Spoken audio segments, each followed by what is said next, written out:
Hello बच्चों, आज हम लोग एनसीईआरटी साइंस क्लास 6 के अध्याय 6 का अभ्यास का सभी प्रश्नों का उत्तर जानेंगे। और इस अध्याय का नाम है हमारे चारों ओर के परिवर्तन। तो बच्चों, वीडियो शुरू करने से पहले अगर आपने हमारे यूट्यूब चैनल को अभी तक सब्सक्राइब नहीं किए हैं तो इस वीडियो के नीचे लाल रंग का एक सब्सक्राइब बटन है, उस बटन को दबाकर चैनल को सब्सक्राइब कीजिए। साथ में नोटिफिकेशन बेल को भी दबाकर ऑल सिलेक्ट कर लीजिए। इससे आपको हमारी हर नई वीडियो की लेटेस्ट अपडेट मिलती रहेगी। तो चलिए अब वीडियो शुरू करते हैं। तो प्रश्न संख्या 1 में है, जब आप जलमग्न इलाके में घूमते हैं तो अपनी पोशाक को मोड़कर उसकी लंबाई कम कर लेते हैं। क्या इस परिवर्तन को उत्क्रमित किया जा सकता है? तो बच्चों, जब आप किसी जल से भरे इलाके में घूमते हैं, जैसे मान लीजिए किसी सड़क से आप पार हो रहे हैं, ठीक है, और उस सड़क में गड्ढा है और उस गड्ढा में जो है वर्षा का पानी जमा हो चुका है। तो जब आपको उस सड़क से पार होना होता है तो आप क्या करते हैं ना, आपका जो ड्रेस है उस ड्रेस को मोड़कर उसकी लंबाई कम कर लेते हैं ताकि आपका ड्रेस जो है वह पानी से भीगे नहीं। तो प्रश्न में कहा गया है कि जब आप जलमग्न इलाके में घूमते हैं तो अपने पोशाक को मोड़कर उसकी लंबाई कम कर लेते हैं, ठीक है। क्या इस परिवर्तन को उत्क्रमित किया जा सकता है? तो बच्चों, सबसे पहले हम जानेंगे कि उत्क्रमित किए जाने वाले परिवर्तन किसे कहा जाता है और उत्क्रमित न किए जाने वाले परिवर्तन किसे कहा जाता है, ठीक है।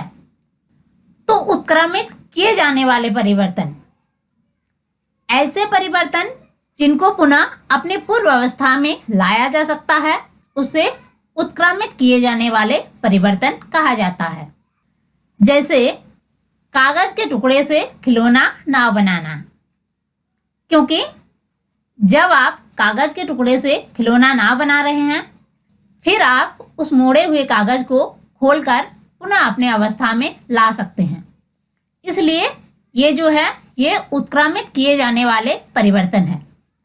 अब हम जानेंगे उत्क्रमित न किए जाने वाले परिवर्तन। तो ऐसे परिवर्तन जिन्हें अपने पूर्व अवस्था में नहीं लाया जा सकता है, उसे उत्क्रमित नहीं किए जाने वाले परिवर्तन कहलाते हैं। जैसे कागज को काटकर कोई खिलौना आकृति बनाना, तो ये जो है इस परिवर्तन को उत्क्रमित नहीं किया जा सकता है, क्योंकि जब आप कागज को एक बार काट देते हैं तो उसे पुनः अपनी पूर्व अवस्था में नहीं लाया जा सकता है। अतः कागज को काटकर खिलौना आकृति बनाना ये उत्क्रमित न किए जाने वाले परिवर्तन का उदाहरण है, ठीक है।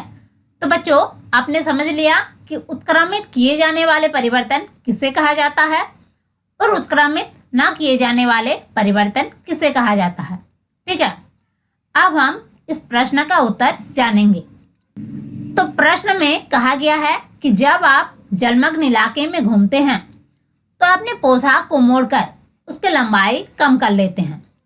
क्या इस परिवर्तन को उत्क्रमित किया जा सकता है? तो इसका उत्तर लिखना है हाँ, इस परिवर्तन को उत्क्रमित किया जा सकता है, ठीक है। ये जो परिवर्तन है, इस परिवर्तन को उत्क्रमित किया जा सकता है क्योंकि पोशाक के मोड़े गए कपड़े को वापस खोला जा सकता है। जिस ड्रेस को आप मोड़ते हैं उसको वापस खोला जा सकता है। इसलिए ये जो परिवर्तन है, इस परिवर्तन को उत्क्रमित किया जा सकता है। अब हम अगला प्रश्न देखते हैं। अगला प्रश्न है, अकस्मात आपका प्रिय खिलौना गिरकर टूट जाता है। आप कतई इस परिवर्तन को नहीं चाहते थे। क्या यह परिवर्तन उत्क्रमित किया जा सकता है? तो इसका उत्तर लिखना है नहीं, इस परिवर्तन को उत्क्रमित नहीं किया जा सकता है क्योंकि खिलौना को वापस जोड़ा नहीं जा सकता है, ठीक है। तो मान लीजिए जब आपका खिलौना गिरकर टूट जाता है तो क्या आप उस खिलौने को वापस जोड़ सकते हैं? तो जब एक बार खिलौना गिरकर टूट जाता है तो उस खिलौने को वापस जोड़ा नहीं जा सकता है, अतः इस परिवर्तन को उत्क्रमित नहीं किया जा सकता है। ठीक है, अब हम अगला प्रश्न देखते हैं। अगला प्रश्न है, नीचे दी गई सारणी में कुछ परिवर्तन दिए गए हैं। प्रत्येक परिवर्तन के सामने रिक्त स्थान में लिखिए कि वह परिवर्तन उत्क्रमित किया जा सकता है अथवा नहीं। तो बच्चों, यहाँ पर एक सारणी दिया हुआ है और इस सारणी में कुछ परिवर्तन दिए हुए हैं और उस परिवर्तन के सामने रिक्त स्थान दिया हुआ है। तो आपको लिखना है कि क्या वह परिवर्तन उत्क्रमित किया जा सकता है अथवा नहीं। यहाँ पर आपको हाँ या नहीं लिखना है। तो यहाँ पर हमारा पहला परिवर्तन दिया हुआ है, लकड़ी के टुकड़े चीरना। तो क्या लकड़ी के टुकड़े को चीरने के बाद इसे वापस अपनी अवस्था में लाया जा सकता है? तो लकड़ी के टुकड़े को चीरने के बाद वापस इसको अपने अवस्था में नहीं लाया जा सकता है, अतः ये जो परिवर्तन है ये उत्क्रमित नहीं किए जाने वाले परिवर्तन है, इसलिए यहाँ पर भराएगा नहीं। परिवर्तन 2 में है, आइसक्रीम का पिघलना। तो आइसक्रीम एक बार पिघलने पर इसको हम फिर फ्रिज में जमा सकते हैं। तो आइसक्रीम का पिघलना जो है, यानी आइसक्रीम को पिघलने के बाद हम इसे पुनः अपनी अवस्था में ला सकते हैं, अतः आइसक्रीम का पिघलना ये जो परिवर्तन है इस परिवर्तन को उत्क्रमित किया जा सकता है, अतः यहाँ पर भराएगा हाँ। फिर है चीनी का जल में घुलना। तो चीनी का जल में घुलना, तो इसको हम फिर पुनः अपनी पूर्व अवस्था में ला सकते हैं, क्योंकि चीनी का जल में घुलना, तो जब हम जल में चीनी को घोलते हैं तो ये एक मिश्रण बन जाता है और जब हम इस मिश्रण को वाष्पीकृत करते हैं तो जल जो है वह वाष्प बनकर उड़ जाता है और चीनी रह जाता है। इसलिए चीनी और जल को हम फिर से पृथक कर सकते हैं, अतः चीनी का जल में घुलना ये उत्क्रमित किए जाने वाले परिवर्तन है, इसलिए यहाँ पर भराएगा हाँ। फिर है खाना पकाना। तो खाना पकाने के बाद इसको हम पुनः अपनी पूर्व अवस्था में नहीं ला सकते, अतः ये परिवर्तन जो है ये उत्क्रमित ना किए जाने वाले परिवर्तन है, इसलिए यहाँ पर भराएगा नहीं। फिर है आम का पकना।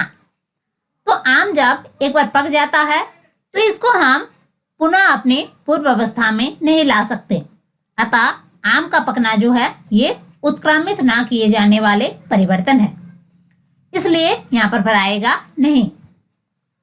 फिर है दूध का दही में जमना।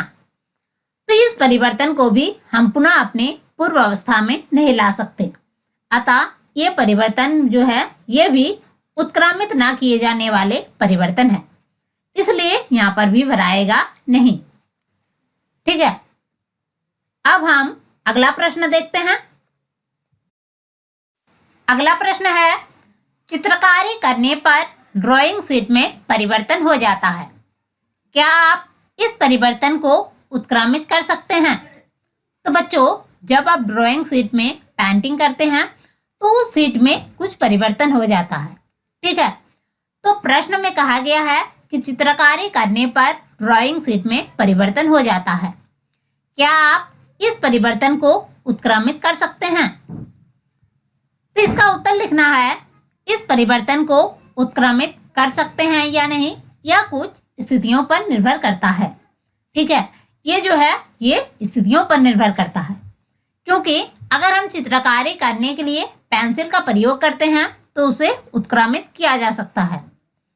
ठीक है, अगर हम चित्रकारी करने के लिए पेंसिल का प्रयोग करते हैं तो इस परिवर्तन को उत्क्रमित किया जा सकता है, क्योंकि पेंसिल को रबड़ की सहायता से मिटाया जा सकता है, यानी इस परिवर्तन को पुनः अपनी पूर्व अवस्था में लाया जा सकता है, इसलिए ये जो परिवर्तन है इससे उत्क्रमित किया जा सकता है। लेकिन अगर हम चित्रकारी करने के लिए पेन या स्केच पेन का प्रयोग करते हैं तो उसे उत्क्रमित नहीं किया जा सकता है। ठीक है।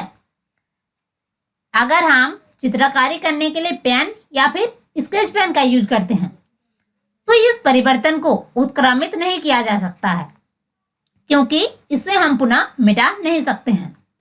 तो यहाँ पर उत्तर में क्या लिखना है, न इस परिवर्तन को उत्क्रमित कर सकते हैं या नहीं, यह कुछ स्थितियों पर निर्भर करता है। क्योंकि अगर हम चित्रकारी करने के लिए पेंसिल का प्रयोग करते हैं तो उसे उत्क्रमित किया जा सकता है, क्योंकि पेंसिल को रबड़ की सहायता से मिटाया जा सकता है। लेकिन अगर हम चित्रकारी करने के लिए पेन या स्केच पेन का प्रयोग करते हैं तो उसे उत्क्रमित नहीं किया जा सकता है, क्योंकि इससे हम मिटा नहीं सकते हैं। ठीक है। अब हम अगला प्रश्न देखते हैं। तो अगला प्रश्न है, उदाहरण देकर उत्क्रमित किए जाने वाले तथा उत्क्रमित न किए जाने वाले परिवर्तनों में अंतर स्पष्ट कीजिए। यहाँ पर आपको एग्जाम्पल देकर उत्क्रमित किए जाने वाले परिवर्तन तथा उत्क्रमित न किए जाने वाले परिवर्तन में अंतर स्पष्ट करना है। ठीक है।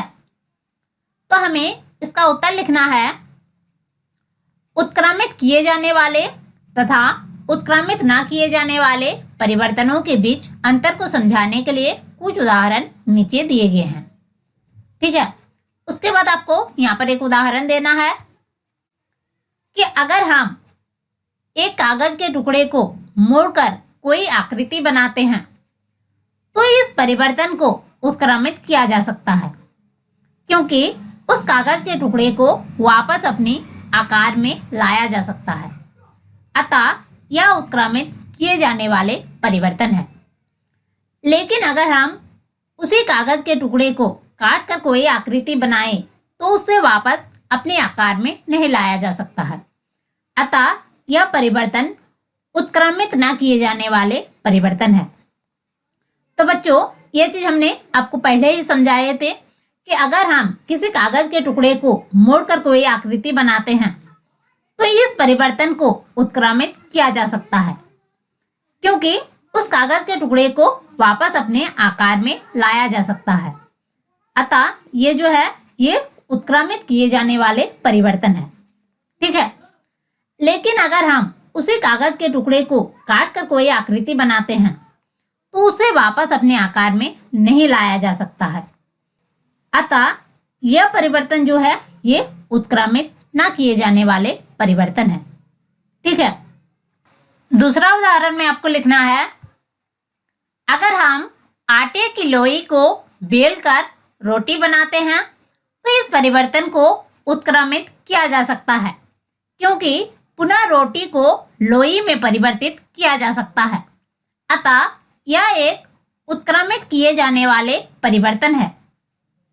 लेकिन अगर हम रोटी को सेंकते हैं तो पकी हुई रोटी से पुनः लोई नहीं प्राप्त किया जा सकता है। अतः यह उत्क्रमित न किए जाने वाले परिवर्तन है। तो बच्चों, जब आटे की लोई को बेलकर रोटी बनाया जाता है तो इस परिवर्तन को उत्क्रमित किया जा सकता है, क्योंकि पुनः रोटी को लोई में परिवर्तित किया जा सकता है। अतः ये जो परिवर्तन है ये उत्क्रमित किए जाने वाले परिवर्तन है। लेकिन अगर हम रोटी को सेंकते हैं तो पकी हुई रोटी से पुनः हम लोई प्राप्त नहीं कर सकते हैं। अतः यह परिवर्तन जो है ये उत्क्रमित ना किए जाने वाला परिवर्तन है। ठीक है। अब हम अगला प्रश्न देखते हैं। अगला प्रश्न है, टूटी हुई हड्डी पर बंधी पट्टी के ऊपर प्लास्टर ऑफ पेरिस यानी पीओपी की एक मोटी परत चढ़ाई जाती है। सूखने पर यह कठोर हो जाती है, जिससे टूटी हड्डी हिलती नहीं है। क्या पीओपी में हुए इस परिवर्तन को उत्क्रमित कर सकते हैं? तो इसका उत्तर लिखना है, नहीं, इस परिवर्तन को उत्क्रमित नहीं किया जा सकता है, क्योंकि अगर प्लास्टर ऑफ पेरिस एक बार कठोर हो जाए तो उसे वापस अपने पुराने अवस्था में नहीं लाया जा सकता है। तो ये जो परिवर्तन है इस परिवर्तन को उत्क्रमित नहीं किया जा सकता है, क्योंकि अगर प्लास्टर ऑफ पेरिस जो है वह एक बार कठोर हो जाए तो उसे वापस अपने पुराने अवस्था में नहीं लाया जा सकता है। ठीक है, अब हम अगला प्रश्न देखते हैं। अगला प्रश्न है, रात्रि में एक सीमेंट की बोरी जो कि खुले मैदान में रखी हुई थी, वर्षा के कारण भीग जाती है। अगले दिन तेज धूप निकलती है। सीमेंट में जो परिवर्तन हो गया, क्या उसे उत्क्रमित कर सकते हैं? तो इसका उत्तर लिखना है नहीं, इस परिवर्तन को उत्क्रमित नहीं किया जा सकता है, क्योंकि सीमेंट भीगने पर कठोर हो जाती है। उस सीमेंट अगर एक बार कठोर हो जाए तो उसे वापस अपने पुराने अवस्था में नहीं लाया जा सकता है। पानी के कारण सीमेंट जो है वह कठोर हो जाता है, और जब एक बार सीमेंट कठोर हो जाता है तो उसे वापस अपने पुराने अवस्था में नहीं लाया जा सकता है। अतः ये जो परिवर्तन है ये उत्क्रमित ना किए जाने वाले परिवर्तन है। तो बच्चों, आई होप ये वीडियो आपके लिए काफ़ी हेल्पफुल रहा होगा। तो इसी तरह के हेल्पफुल वीडियोज पाने के लिए इस वीडियो को लाइक कीजिए, चैनल को सब्सक्राइब कीजिए, साथ ही साथ इस वीडियो को अपने दोस्तों के साथ अधिक से अधिक शेयर कीजिए, ताकि आपके दोस्तों को भी इस वीडियो का बेनिफिट मिल सके।